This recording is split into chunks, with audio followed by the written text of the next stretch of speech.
Have you ever wondered why, no matter how hard you try, the things you want most in life always seem just out of reach?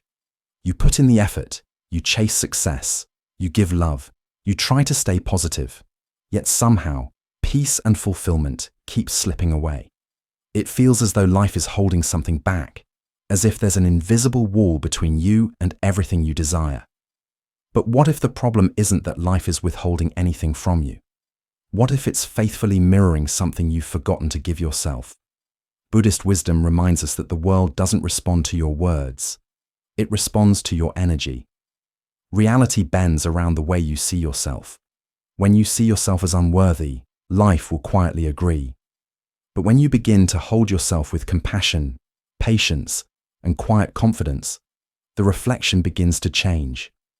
You start to notice that the peace, the love, the success you've been chasing weren't outside of you. They were waiting for you to recognize your own value. In this video, we'll explore how self-love and awareness transform your outer world without the struggle, how shifting your inner dialogue reshapes what life sends back to you. You'll learn how to stop chasing what runs and start attracting what naturally belongs to you. Because the truth is, life doesn't withhold what you deserve. It reflects what you believe you deserve. So, take a deep breath. Let go of the noise around you. Look not outward, but inward. Because when you finally see yourself clearly, the mirror stops showing your pain and begins revealing your power. Let's begin. Part 1. Chasing Shadows. Have you ever tried to hold sunlight in your hands? The tighter you close your fingers, the faster it slips away. That's what chasing feels like. The more we grasp, the more life seems to run. We chase attention, love, approval, success, believing that the harder we try, the closer we'll get. But the truth is, what we chase often moves further. Not because we're unworthy, but because the energy behind chasing is fear dressed as effort. We chase because somewhere deep down, we doubt our own worth. We've been conditioned to believe that peace, happiness, and love must be earned, that we must prove we deserve what already belongs to us. The irony is that this very belief becomes the wall that keeps us separate from it. When you run after validation, you tell life, "I don't have it yet." And so, life agrees. Buddhism teaches that stillness is not laziness, it's intelligence. When you stop running from yourself, the world stops running from you. The energy of stillness isn't passive, it's magnetic. It's the quiet confidence of someone who no longer begs life to notice them, because they already notice themselves. Close your eyes for a moment. Take a slow, deep breath. Now, imagine the things you've been chasing. Love, success, peace, recognition. Floating in the air before you like soft beams of light. Instead of reaching for them, simply stand still. Watch how they begin to drift toward you when you stop moving. The more you rest in your own presence, the more life finds you. Chasing is not a sign of ambition. It's a symptom of fear. True power doesn't come from pursuit. It comes from presence. When you stop chasing what runs, you start attracting what belongs. So ask yourself gently, what are you chasing that may actually be running from your fear? Part 2. Wholeness attracts, wounds repel. Have you ever poured water into a cracked bowl? No matter how much you fill it, the water keeps leaking through. You can pour endlessly, but the fullness never lasts. That's how many of us live, constantly searching for the next moment, the next person, or the next achievement to make us feel complete, only to find ourselves empty again. The problem isn't the water, it's the cracks we refuse to notice. You don't attract what you want, you attract what you are. Life isn't a marketplace responding to your wish list, it's a mirror reflecting your energy. When your self-worth is fractured, everything you hold begins to slip away. You may attract love, but struggle to keep it. You may reach success, but never feel satisfied. Because no amount of outer validation can hold what the inner vessel cannot yet contain. Buddhist wisdom reminds us that suffering isn't punishment, it's reflection. The universe echoes the beliefs we quietly hold about ourselves. If you believe you are undeserving, you'll meet experiences that confirm that story.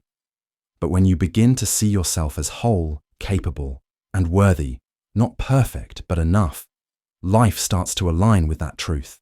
It's not magic, it's energy. Healing, in its truest form, isn't about fixing yourself. It's about remembering that you were never broken in the first place. The cracks you see are not signs of failure. They are invitations for light to enter. Each wound becomes a window through which wisdom flows. The goal is not to become flawless, but to become aware of the beauty that never left you, even when you were hurting. So take a breath. Feel your heart beating. Steady, alive, resilient. You're not missing anything. You are rediscovering what was always whole beneath the noise. Now ask yourself quietly, where in your life are you leaking your own peace? Part 3. The stillness that speaks. Have you ever noticed that clarity almost always arrives in silence? We spend so much of life surrounded by noise, messages, plans, expectations, endless thoughts competing for space in the mind, that we forget peace doesn't live in the noise at all. Stillness isn't doing nothing. It's aligning yourself with what truly matters. It's the space between effort and surrender, where insight finally has room to breathe. Imagine a quiet lake under a night sky. When the wind settles, the surface becomes a perfect mirror, and suddenly the stars appear. They were always there, but the ripples made them invisible. Your mind works the same way. When you are restless, worrying, reacting, the reflection distorts. But when you become still, even for a breath, the truth returns, simple, shining, already present. Buddhist wisdom calls this the power of mindful presence. Peace is not passive, it is a living frequency, and clarity is the sound it makes. When your energy is calm, the right people, moments, and opportunities begin to move toward you without force. Stillness becomes a silent magnet, drawing what is aligned and letting go of what is not. So, as you move through your day, try this small practice. Before every decision, before every reply, take one conscious breath. Inhale slowly, pause, and exhale gently. Let stillness choose for you. Notice how that single moment of awareness softens tension and clears confusion. Because stillness doesn't remove life's noise, it teaches you how to hear beyond it. Ask yourself now, with honesty and kindness, what could become clear if you stopped filling the silence? Part 4. The grace of detachment. Desire is not the enemy. To want love, stability, success, or meaning is part of being human. The problem begins when desire hardens into need, when what you long for starts to define your worth. Wanting is natural, needing is bondage. The moment we decide that our happiness depends on getting something or someone, our freedom begins to shrink. We stop living and start gripping. Picture a butterfly resting on an open hand. It feels safe in the stillness, its wings relaxed, colors shimmering in the sun. But the instant the hand closes, even slightly, the butterfly senses the fear in that grasp and flies away. Life works the same way. The tighter you hold onto a dream, a relationship, or an outcome, the more it resists. The universe does not punish you, it simply mirrors the tension you bring. Detachment, in Buddhist understanding, is not coldness or indifference, it's grace. It's the space you give to life so it can unfold in its own rhythm. When you detach, you are not saying, I don't care. You are saying, I trust.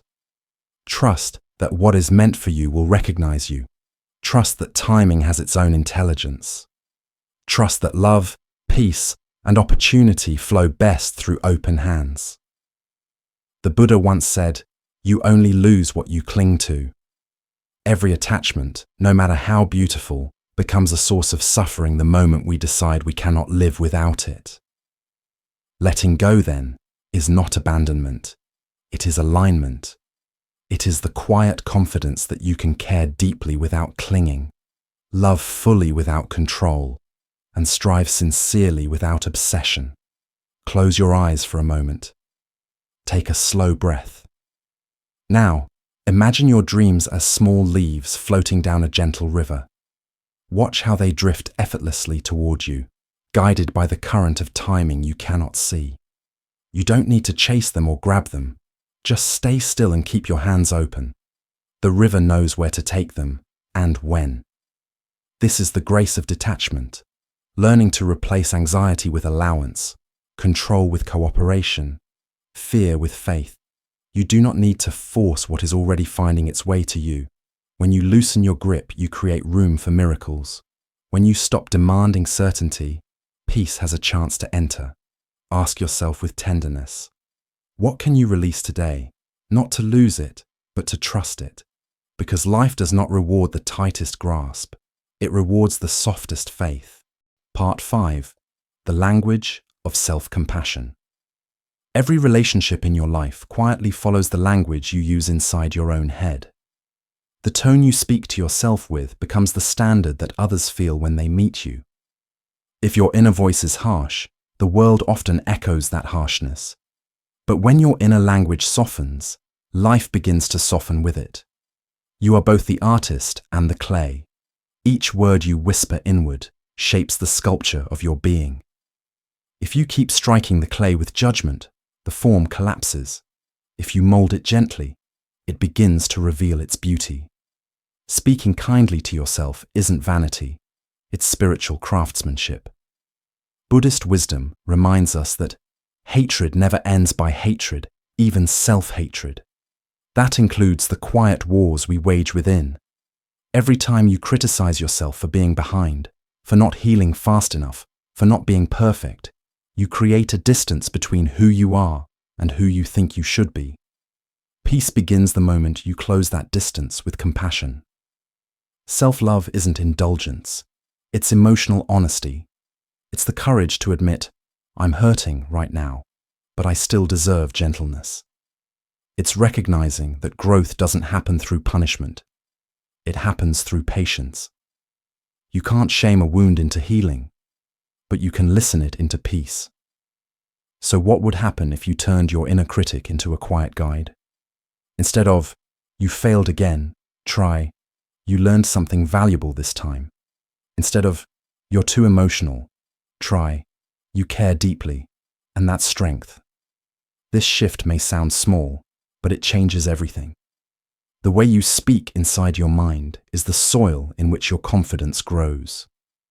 Take a slow breath and place a hand over your heart.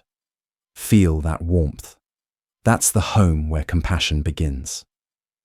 Speak to yourself as you would to someone you love, with patience, understanding, and softness. Because the truth is, you've been trying so hard to be enough, not realizing you already are. Ask yourself gently, if someone spoke to you the way you speak to yourself, would you feel safe? Part 6. Peace is the strongest magnet. There is a quiet kind of power that doesn't demand, doesn't chase, doesn't strive. It simply draws.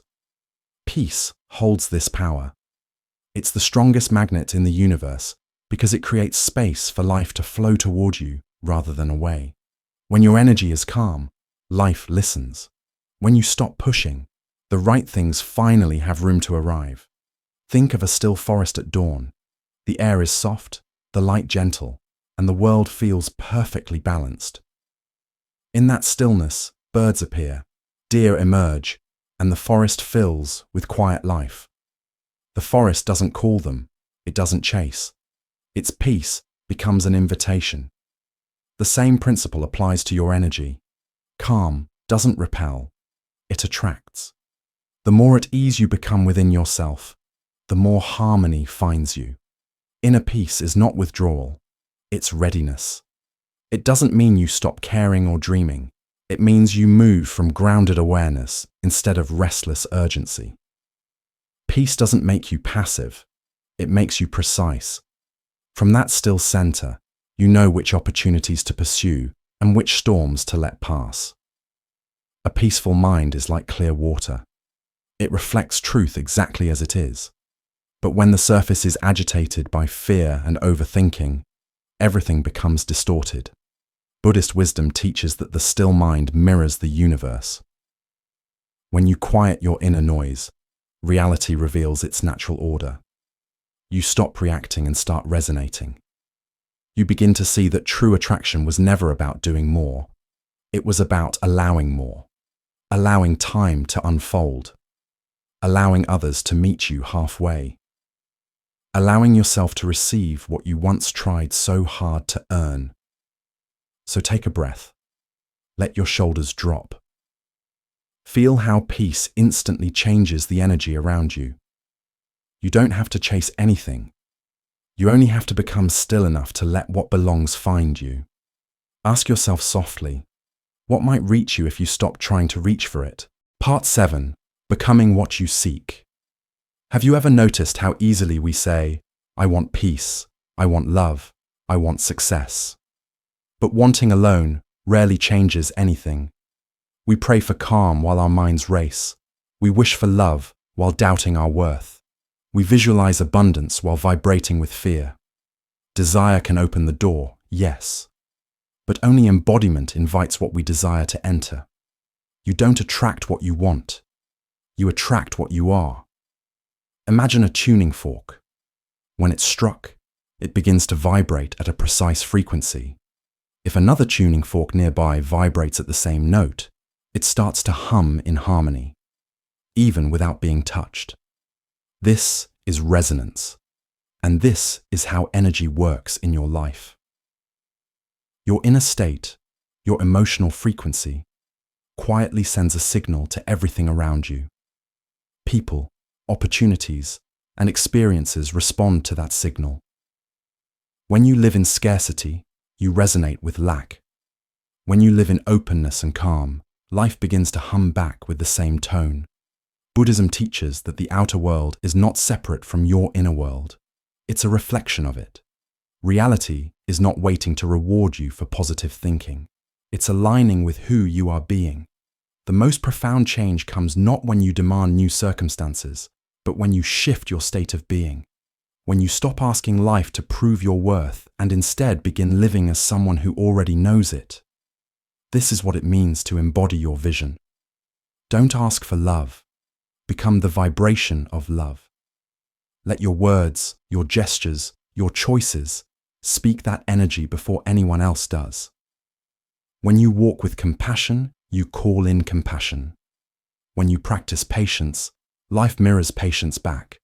When you treat yourself with quiet respect, the world learns how to treat you. The same law applies to peace. You can't chase peace while clinging to chaos. You can't expect calm from a world you meet with restlessness. Inner peace doesn't appear because the noise stops. It appears because you stop identifying with the noise. Live as though the peace you seek is already within you, because it is. The moment you begin to embody that truth, your outer world starts rearranging itself to match. So what does embodiment look like in daily life? It looks like pausing before reacting, even when ego screams for control. It looks like smiling at small inconveniences instead of feeding frustration. It looks like choosing presence over perfection, again and again. These moments might seem insignificant, but they are the practice ground where transformation begins. Every act of conscious calm sends a new message to the universe. This is who I am now. Think of the difference between a candle and a flame. The candle waits for fire to give it purpose. The flame doesn't wait. It becomes light wherever it's placed. Be that flame. Stop waiting for the perfect situation to make you peaceful, loving, or fulfilled. Choose to embody it now, in this moment, in this breath. Close your eyes for a moment and picture the version of yourself who already lives in harmony. Not someday, but today.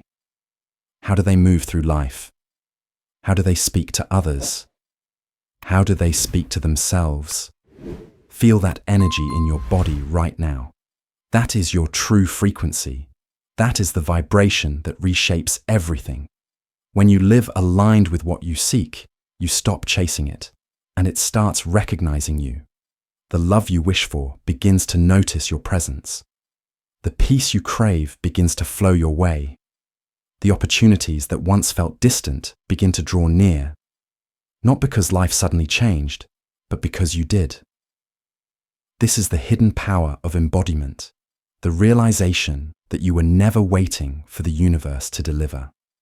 The universe was waiting for you to resonate. So remember this: you attract not by desire, but by embodiment.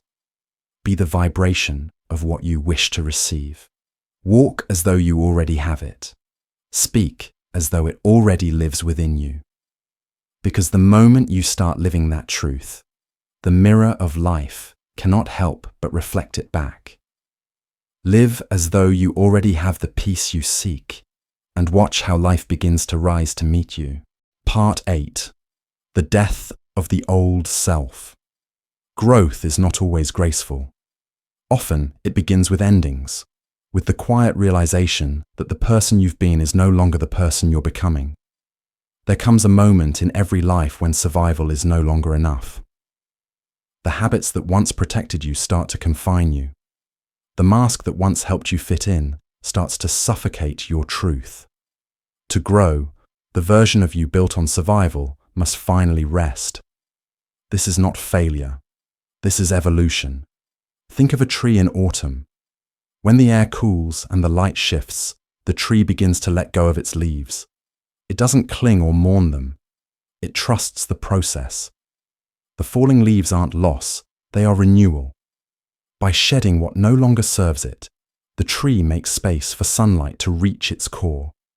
It knows that when spring returns, new life will emerge, brighter than before. In the same way, you are not losing yourself when you release the past. You are preparing to let light in where it could never reach before. For years, you may have lived as a version of yourself created for safety. Perhaps you learned to stay quiet so you wouldn't be rejected, to overachieve so you wouldn't feel unworthy, to please others so you wouldn't feel alone. That self was necessary once. It helped you navigate pain and uncertainty. But now it keeps you small. You cannot live fully if you are always protecting old wounds. You cannot evolve while clinging to who you had to be. Buddhist wisdom reminds us that life is a cycle of birth and death happening constantly, not just in bodies, but in identities, patterns, and stories. Each time you let an outdated version of yourself dissolve, you create room for something sacred to be reborn. Death, in this sense, is not destruction, it's transformation. The leaf falls, but the tree remains. The roles and identities fade, but the awareness behind them, the real you, remains untouched, alive, eternal. You are not the story of your pain. You are what remains when the story ends. Beneath every wound is a presence that has never been broken, a consciousness that quietly witnessed it all and survived. That awareness is your true self.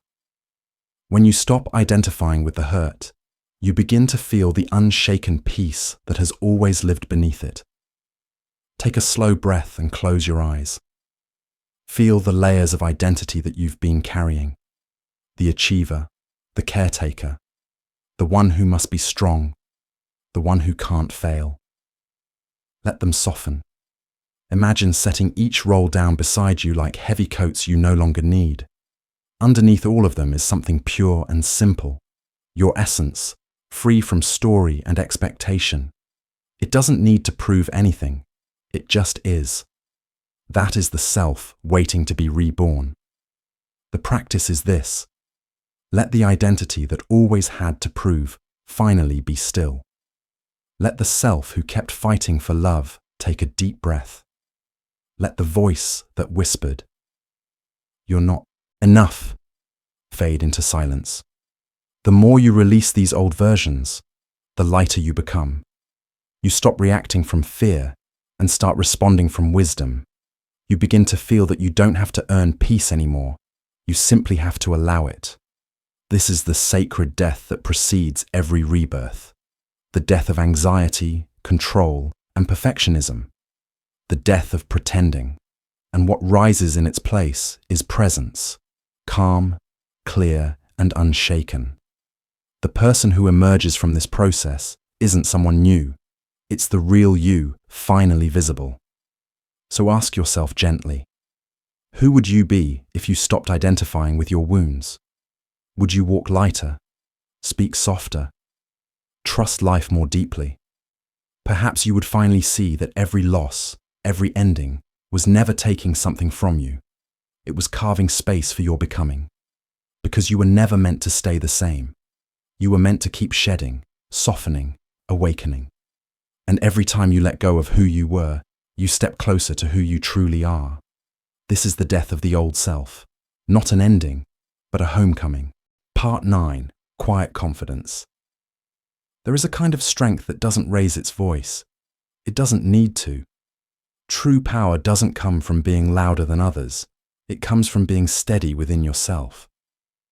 Real confidence isn't found in the need to prove. It's found in the peace of knowing.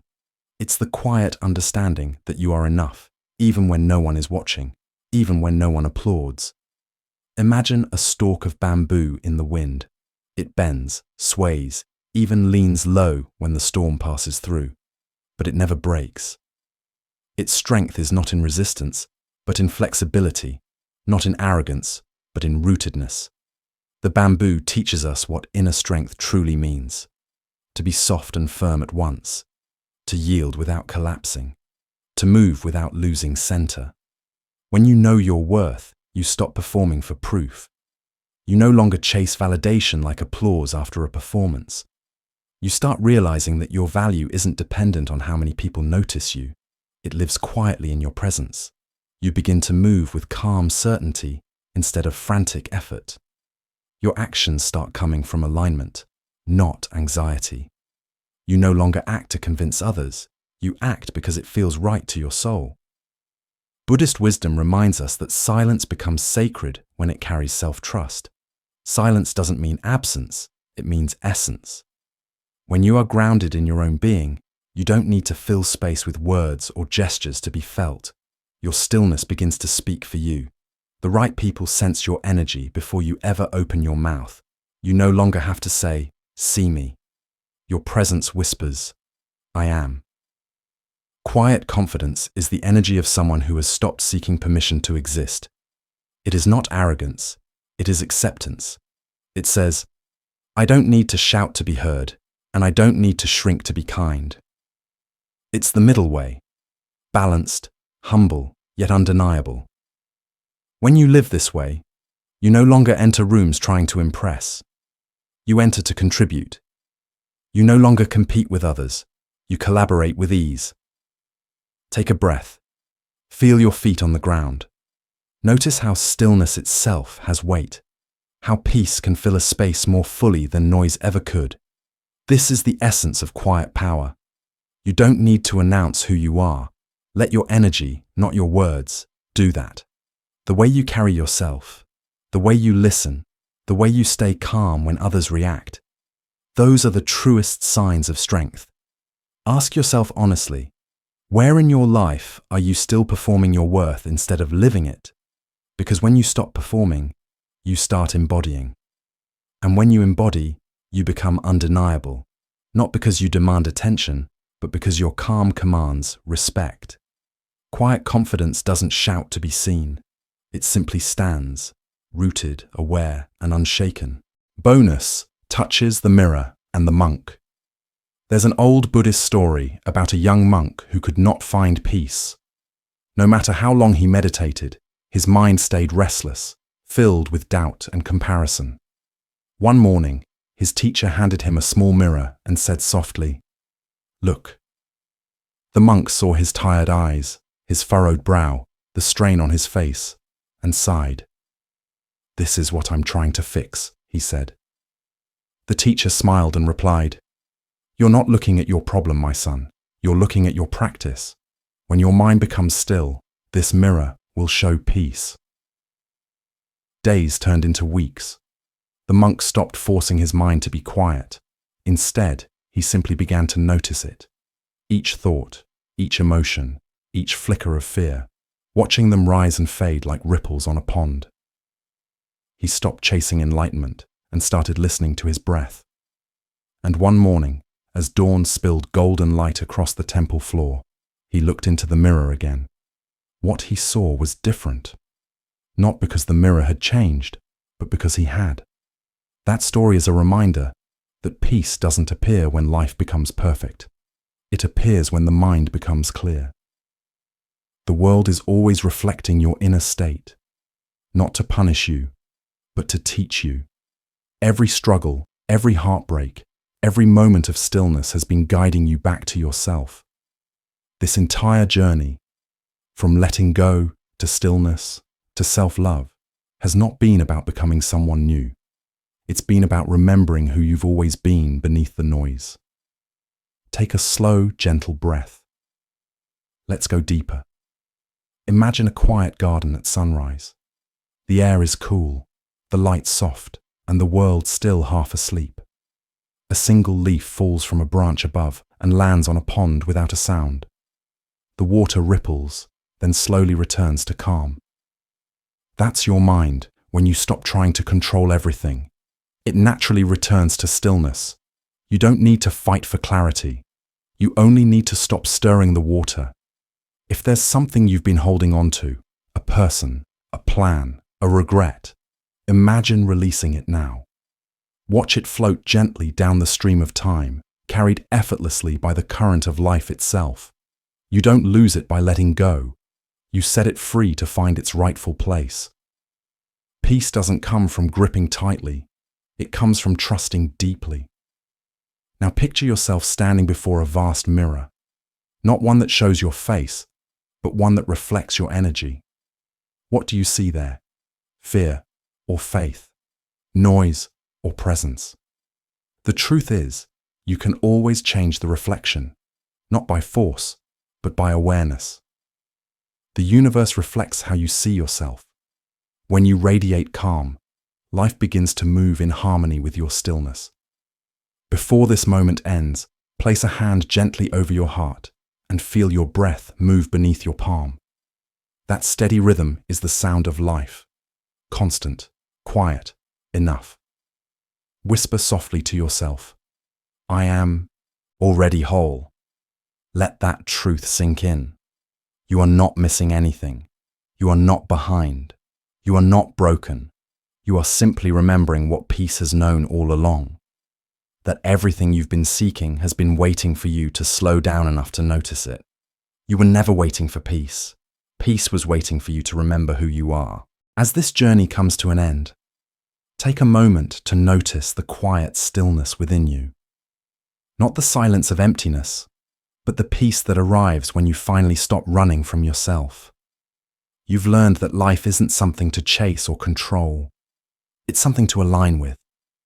You've learned that peace isn't found in the world. It's reflected by it. And now, as we come full circle, remember this truth. You are already loved.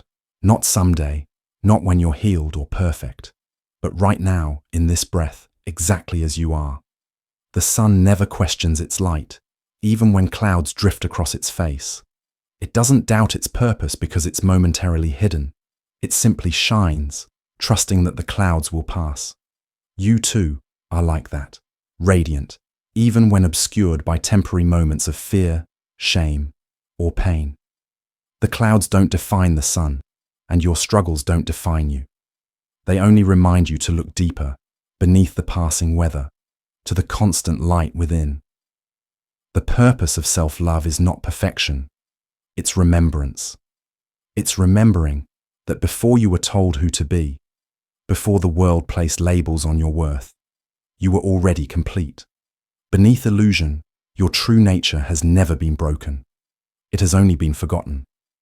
Buddhism calls this Buddha nature, the essence of awareness, the seed of wisdom and compassion that lives in every being. You don't have to create it. You only have to remember it. When you love yourself like the universe does, you stop seeking proof that you're worthy of love. You stop performing, pleasing, chasing validation, or trying to earn what has always been yours. You start to see that love isn't something you get, it's something you are. And when you finally embody that truth, life mirrors it effortlessly. Close your eyes and imagine the universe bowing gently to you, not because you're flawless, but because you exist. The stars don't wait for permission to shine. The ocean doesn't ask if it's worthy to move. Existence itself is your validation. You belong simply because you are here. The trees, the wind, the sky, all of life already accepts you. Can you offer yourself the same grace? Take one slow, conscious breath. Inhale the light of the universe. Exhale the weight of expectation. Let every breath remind you that love has never left you. It lives within you, flowing through every moment of awareness, every act of kindness, every quiet choice to stay present. So, as this journey closes, carry this truth with you. You are not waiting to become whole. You already are. You are not searching for love. You are remembering it. When you stop chasing love, you discover it was never somewhere else. It was always you.